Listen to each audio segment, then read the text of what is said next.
Hey there. Welcome back to another peaceful evening together. Tonight's story begins in a quiet corner of a home where time seems to hold its breath, and the past waits patiently in old cedar trunks and sun-faded wallpaper.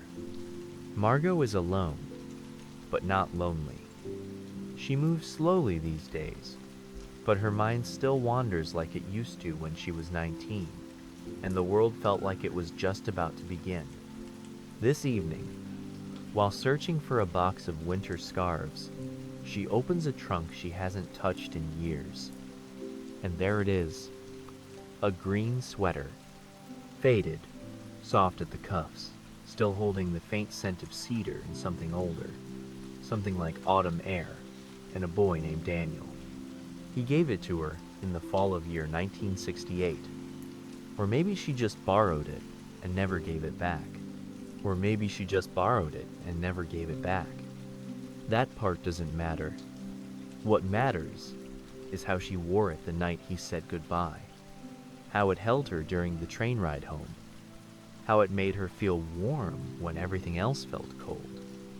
To anyone else, it's just a sweater. But to Margot, it's a chapter she never quite closed. A love letter she kept wearing. A quiet thread connecting now to then.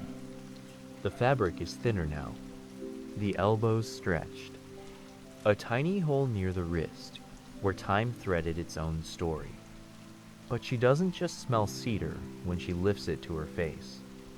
She smells that last October day. She hears the hush of falling leaves. She feels Daniel's arms and the way he whispered, "Take care of yourself," like he knew it had to last a lifetime. Before we begin, if these stories bring you comfort or stir something quiet inside you, feel free to like the video and subscribe. And in the comments, tell me what's something you kept, not for how it looks, but for what it holds. Now take a deep breath. Let the scent of cedar, the softness of old yarn, and the hush of memory guide you gently into tonight's story. One note about what was lost, but what was never really gone. The room was quiet, save for the creak of old floorboards beneath Margot's slippers. She moved slowly, her hand trailing along the back of a worn armchair, as she crossed to the corner of the room, where a cedar trunk sat nestled between a low bookcase and the edge of a bay window. It had been there for decades, moved from house to house, its brass hinges dulled with age, the lock long broken, the wood darkened and rich with time. She hadn't opened it in years. There were no labels, no system, just keepsakes layered with care, tucked away with the kind of reverence reserved for old photo albums and birthday cards signed by hands now gone. She kneeled carefully, one hand steadying her as she lifted the lid. The scent greeted her first. Warm cedar, dry and sharp. A smell that belonged to closets in winter and drawers left unopened too long. She smiled faintly. That smell had been her childhood. Inside were things she rarely touched but never threw away. A collection of moments too quiet for display. A baby shoe. A music box with a cracked ballerina. A postcard from her sister, never sent but addressed with love. And beneath them all, soft, weightless the green sweater. She saw the color first. Muted now, but still holding something of its original shade, like moss kissed by morning fog. She reached in slowly, her fingers brushing its sleeve, and as she pulled it into her lap, the faintest scent rose up to meet her cedar. Yes, but also something else. Something like memory. The wool was thin at the cuffs, a small pull in the left shoulder, a faint stain that might have once been hot chocolate or ink. She folded it gently across her knees. In her mind, she was 19 again. It was fall. The leaves were loud beneath their shoes. She remembered the park bench where she sat cold and stubborn, refusing to admit she needed a jacket. And Daniel, with his easy smile and quiet eyes, had slipped the sweater over her shoulders without saying a word. It had hung a little loose, smelled like his cologne and a faint trace of his mother's laundry soap. Back in her living room now, Margot ran her hand across the fabric like it might hum with all those days. She didn't cry. She never did over Daniel. But she closed her eyes for a long while, the sweater in her lap, and let the memory hold her for once. The first time Margot met Daniel, it was raining. Not a storm, just that soft, misty kind of rain that turns the air into silk and makes your coat feel heavier than it should. She was at the library, standing under the stone archway, holding a book tight to her chest like it might shield her from the weather. And there he was, taller than she expected, with dark hair damp at the edges and a smile that looked like it had been waiting just for her. "You forgot your umbrella," he said. She didn't answer, just raised an eyebrow and looked up at the gray sky as if it were news to her. He pulled his umbrella open green plaid, slightly crooked, and without asking, stepped beside her. She didn't move, didn't thank him, but she also didn't step away. That was Daniel's way. He didn't push. He just showed up. They shared the umbrella down the street. He asked what she was reading. "A novel," she replied. He smiled, like that was enough. She learned later that he didn't care about the title. He just wanted to know her voice. Over the next few weeks, they kept meeting. At the cafe where she studied, at the bookstore on 3rd, where he pretended to be looking for poetry, but always ended up in front of the gardening guides. He was kind, but not overly so. Funny, but never loud. And when he laughed, it wasn't with his mouth wide open, but in a quiet, warm way that made you want to hear it again. Margot liked that he didn't ask her a million questions. He let her offer what she wanted, when she wanted, and she began to offer more. She told him about her father, who worked at the post office and brought her stamps from every corner of the country. About her mother's stubbornness, and how she kept flowers blooming long after they were supposed to fade.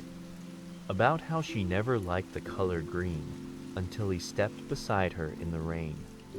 Their first official outing wasn't even planned. He found her one Saturday outside the movie house her friends had canceled. She looked surprised when he asked if she still wanted to go in. "I don't have a ticket," she said. "I've got 2, he replied. The movie was forgettable. The popcorn is stale. But she remembered how his arm rested lightly beside hers, not touching, just there like a promise waiting. The leaves turned quickly that year. One morning, the trees outside her window were full of yellow fire, and by the next week, half the branches were bare. She saw him nearly every day that fall. They walked everywhere to nowhere. Sometimes they'd just end up sitting in the old cemetery, where the moss grew thick and no one interrupted. Other times, they'd circle the same park 3 times, just talking about nothing in particular. She began to notice small things. How he always waited a beat before speaking. How he rubbed the inside of his left wrist when he was thinking. How he hummed when he was happy. Not a song, just a low, contented sound. And then, one afternoon, it happened. The air was cold. The sun is sharp. And she had forgotten her scarf. Without a word, he took off his green sweater, oversized, worn, and unmistakably his, and pulled it over her shoulders. She protested half-heartedly. "You'll freeze." He smiled. "Then I'll walk faster." It was warm. It smelled like books and pine and something she couldn't quite name. She wore it the rest of the day. and then the next, and then she just kept it. They never talked about it. He never asked for it back, and every time she slipped it over her head, she felt a little safer. Like the world, even for a moment, was soft around the edges. By late October, their days had taken on a rhythm. Not scheduled exactly. Just known. They didn't have to call or plan. Daniel would appear, always at the right time, just as she stepped out of class or turned the corner near the market. Like he had a map of her footsteps memorized. They'd walk, sometimes talk, sometimes not. He made silence feel like a shared blanket instead of a space. Most afternoons, they ended up at the bakery 2 streets over a small shop that smelled of cinnamon and sounded like jazz. The woman behind the counter always smiled knowingly when Daniel asked for our usual: 1 warm roll, 2 cups of tea. 1 chair was slightly squeaky, which Margot always chose. She liked the way it reminded her they were still in the world, not just floating through memory. They didn't talk about love, but it lived in the way he unwrapped her napkin, in the way she held his cup to warm her fingers, in how he always remembered her tea, not just black, but with a splash of milk and never sugar. The green sweater became part of her. It wasn't just his anymore. It was a soft echo of their shared hours. She wore it like armor and comfort, like memory that never needed explaining. She read aloud to him sometimes, sitting under the big sycamore tree in the university park. He'd lie back, arms crossed behind his head, eyes half closed, as if the words floated just above him like clouds. Other times, they walked with no destination. Just 1 step, then another, hands never quite touching. He once said, "It's like we're walking in the same direction, even when we don't know where we're going." She liked that. It felt true. Their world was small, a few blocks wide, filled with familiar windows, rustling trees, and the soft crunch of leaves beneath their feet. But inside that smallness was something big. Daniel was the kind of person who noticed everything but didn't need to point it out. He'd pause to watch a squirrel dart across a fence, smile at a crooked mailbox, help an elderly man with a runaway paper bag, and then walk on like it was nothing. Margot once told him he had an old soul. He laughed and said, "That's just a polite way to say I move slow." But she meant it, and he knew she did. They never made grand declarations. There were no dramatic gestures, just a steady presence, gentle familiarity, a slow building of something real in the quietest of ways. Sometimes, in the late afternoon, they sat on the stone wall near the pond. She'd rest her head on his shoulder, and they'd listen to the wind rustle through dry cattails.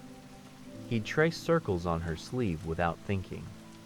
Once, she asked, "Do you think this'll last?" He didn't answer right away, just squeezed her hand and said, "I hope so." And in that moment, that was enough. Margot found the letter by accident. It was tucked in the back of her favorite book, between 2 pages that smelled like thyme and dry leaves. She hadn't known he'd been writing it, hadn't known he was planning something at all. The paper was folded neatly, the edges soft from being carried. His handwriting was unmistakable, small, slanted slightly right, like it was always leaning into something. At the top, he'd written only her name, Margot. She sat down slowly, the green sweater wrapped tight around her shoulders, and began to read. "I don't know how to say any of this out loud. That's why I'm writing it here, hoping the words come out better on paper. I've been offered a place, a job, out west. It's good a real step. but it means leaving soon. I didn't tell you right away because I didn't want to ruin the quiet, our rhythm. But the truth is, I've been carrying this with me for weeks. I didn't want our days to change before they had to.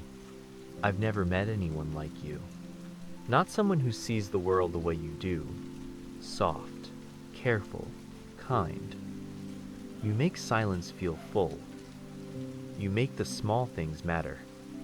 I don't know what happens next. I don't know if it's selfish to leave or selfish to ask you to understand. I just know this.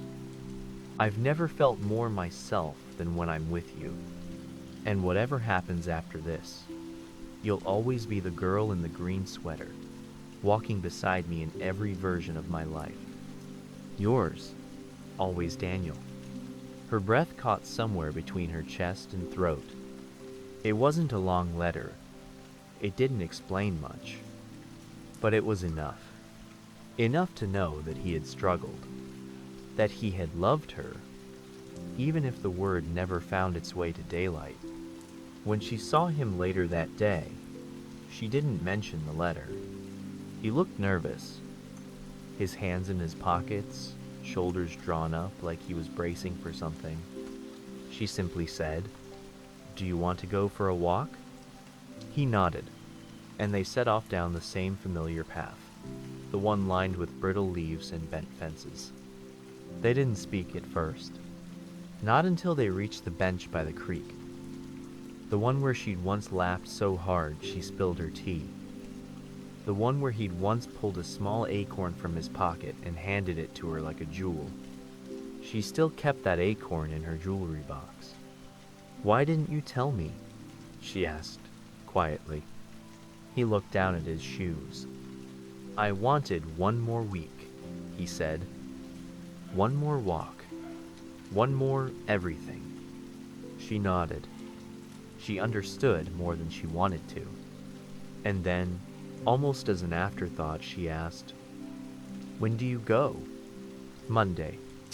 3 days. That was all.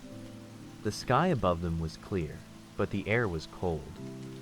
She tucked her hands into the sleeves of the sweater and looked straight ahead. "I read your letter," she said. He turned to her, surprised.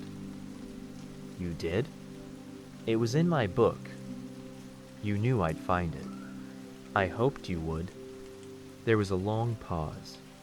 Not heavy, just full. "I'm not angry," she said at last. "I wouldn't blame you if you were." "I'm sad," she admitted. "But I'd rather be sad and have known you than not be sad and never have." Daniel closed his eyes for a moment. When he opened them again, they were glassy but steady. "You're the best part of this place," he said. "You know that?" Margot didn't reply. She just leaned her head against his shoulder. And for a long time, they sat like that, pressed close, surrounded by the sound of the creek, the rustle of wind, and everything unspoken between them. Monday came too soon. It always does when time is about to change everything. Margot woke before the sun, the sky still a pale shade of waiting. She made tea, though she didn't drink it. The house felt different that morning, like the walls knew. She wore the green sweater, even though it wasn't cold. It wasn't for warmth. It was for him. They met on the same bench near the station, the one with the chipped paint and the initials carved deep into the wood. It was early, and the world still felt half asleep. Daniel had 2 bags, one for clothes, one for books. He looked like he hadn't slept, but his smile was there, soft and sure. They didn't speak for a while, just sat close. Their elbows touched. His knee rested near hers, like it had a home there. "I didn't sleep," he finally admitted. She didn't say she hadn't either. It was written in the quiet between them. He handed her a folded piece of paper. "Another letter," he said. "But this one you don't have to read yet." She slipped it into her pocket. They talked about little things. The bakery's closing hours. Whether the leaves would stay colorful through November, if she thought it might snow early this year. She said she hoped not. The snow always felt too final. Daniel nodded slowly. "You always say things like that," he smiled. "Like the weather is trying to teach you something." "Maybe it is," she said.